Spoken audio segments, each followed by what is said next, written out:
Allu Arjun అడుగుజాడల్లోనే junior NTR అంటే థియేటర్లో ఇప్పుడు మల్టీప్లెక్స్ థియేటర్ ఏ విధంగా అయితే అల్లు అర్జున్ నిర్మిస్తున్నాడో అదే విధంగా జూనియర్ ఎన్టీఆర్ కూడా గచ్చిబౌలిలోని ఒక పెద్ద షాపింగ్ మాల్ అయితే నిర్మిస్తున్నాడు. ఆ షాపింగ్ మాల్లో సేమ్ ఇప్పుడు ఏఎంబి ఏ విధంగా అయితే ఉందో అదే విధంగా అక్కడ కూడా ఏఏ అంటే ట్రిపుల్ ఏఎంబి ఇలాంటివి ఏవైతే ఉన్నాయో అదే విధంగా జూనియర్ ఎన్టీఆర్ కూడా ఒక పెద్ద మల్టీప్లెక్స్ అయితే నిర్మించబోతున్నాడు.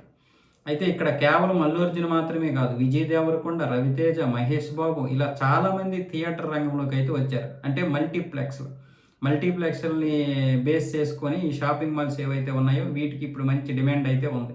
కాకపోతే ఏదో ఒక రోజు ఇలాగే సింగిల్ థియేటర్లు ఏవైతే ఇదైపోయాయో మల్టీప్లెక్స్లు కూడా ఏదో ఒక రోజు పడిపోయే పరిస్థితులు కూడా వస్తాయి. కాకపోతే అది ఒక 2 దశాబ్దాల సమయం అయితే పడుతుంది. మరో 2 దశాబ్దాల్లో ఇళ్లల్లోనే థియేటర్లు వచ్చే పరిస్థితి ఉంది. ఇప్పుడైతే ఇళ్లల్లో థియేటర్లు కేవలం 3-4% ఉంది కదా, అది రాబోయే 2 దశాబ్దాల్లో ఇంచుమించు 40-50% ఆక్యుపై చేస్తుంది.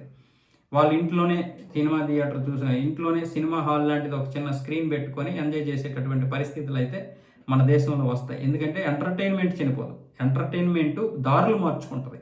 ఆ దారులకు అనుగుణంగా మనం కూడా మారుతూ ఉండాలి.